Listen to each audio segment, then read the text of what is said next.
ചാനലിനു വേണ്ടി സൂര്യനാരായണനാണ് സംസാരിക്കുന്നത്. ഇന്നത്തെ വീഡിയോ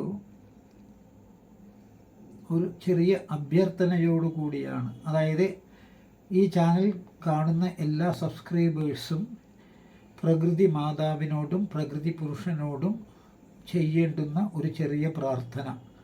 വയനാട്ടിലെ ദുരന്തങ്ങൾ അവസാനിക്കാൻ പ്രകൃതി മാതാവിനോടും പ്രകൃതി പുരുഷനോടും നമ്മൾ പ്രാർത്ഥിക്കാം.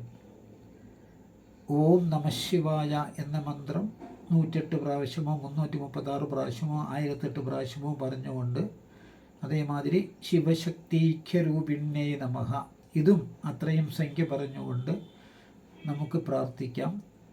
ഇനി വയനാട്ടിൽ പ്രകൃതിക്ഷോഭം ഉണ്ടാകരുത്. അതിന് പ്രകൃതി പുരുഷനായ ശ്രീ പരമേശ്വരനും പ്രകൃതി മാതാവായ ആദിപരാശക്തി ദേവി അഥവാ ലളിതാ ത്രിപുരസുന്ദരി മാതാവും അനുഗ്രഹിക്കണം. ഇങ്ങനെ ഒരു പ്രാർത്ഥന നമുക്ക് ചെയ്യാം. ഇത് കുറേയധികം ആളുകൾ ചെയ്യുമ്പോൾ ഈ പ്രാർത്ഥന തീർച്ചയായിട്ടും ഫലിക്കും. ഈ വീഡിയോയിൽ പറഞ്ഞത് ബോധ്യപ്പെട്ടാൽ എല്ലാവരും പ്രാർത്ഥിക്കുക. പ്രാർത്ഥിച്ചാൽ മാത്രം പോരാ, നിങ്ങൾക്ക് അറിയുന്ന നിങ്ങളുടെ ബന്ധുമിത്രാദികൾക്കും അറിയുന്ന എല്ലാവർക്കും ഈ വീഡിയോ അയച്ചു കൊടുത്താൽ അവരും പ്രാർത്ഥിക്കും. നമുക്ക് പ്രാർത്ഥിക്കാൻ മാത്രമല്ലേ സാധിക്കുകയുള്ളൂ. നമ്മളെപ്പോലുള്ള സാധാരണക്കാർ, വയനാട്ടിൽ നിന്നും അകന്ന് താമസിക്കുന്നവർക്ക് ഇത്രയെങ്കിലും ഒരു ഉപകാരം നമുക്ക് ചെയ്യാം. അതായത് മനുഷ്യന്മാർ പ്രകൃതിയെ ചൂഷണം ചെയ്തത് കൊണ്ടായിരിക്കാം ഈ പ്രകൃതിക്ഷോഭം വന്നത്. നമ്മളതെല്ലാം മറക്കാം. ഈ തരുണത്തിൽ ഭഗവത്ഗീതയിലെ ഒരു ശ്ലോകമാണ് ഓർമ്മ വരുന്നത്.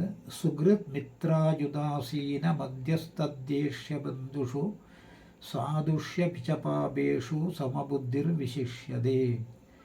എല്ലാവരെയും നമ്മൾ ഒരേ പോലെ വീക്ഷിക്കണം. സുഹൃത്തായാലും ബന്ധുവായാലും മിത്രമായാലും ശത്രുവായാലും പാപിയായാലും തെറ്റ് ചെയ്തവനായാലും നല്ല യോഗ്യതയുള്ള യോഗ്യനായാലും യോഗിയായാലും എല്ലാവരെയും ഒരേ കോണത്തിൽ വീക്ഷിക്കണം.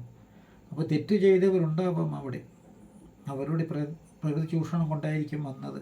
പക്ഷെ അതെല്ലാം മറന്ന് എല്ലാവരെയും പ്രകൃതി മാതാവും പ്രകൃതി പുരുഷനും അനുഗ്രഹിക്കണം. വയനാട്ടിലിനി ദുരന്തം വരാതെ അവർ അനുഗ്രഹിക്കണം എന്നുള്ള ചെറിയ പ്രാർത്ഥന ഈ വീഡിയോ എല്ലാവർക്കും ബോധ്യപ്പെട്ടാൽ എല്ലാവരും പ്രാർത്ഥിക്കുക. ഓരോ പ്രാർത്ഥനയും ഈ യൂണിവേഴ്സിൽ പോയി ചേരുമ്പോൾ അതിന് തീർച്ചയായിട്ടും അതിന് വില ഉണ്ടാവും. It will end with a positive result, that is sure. എല്ലാവർക്കും നന്ദി.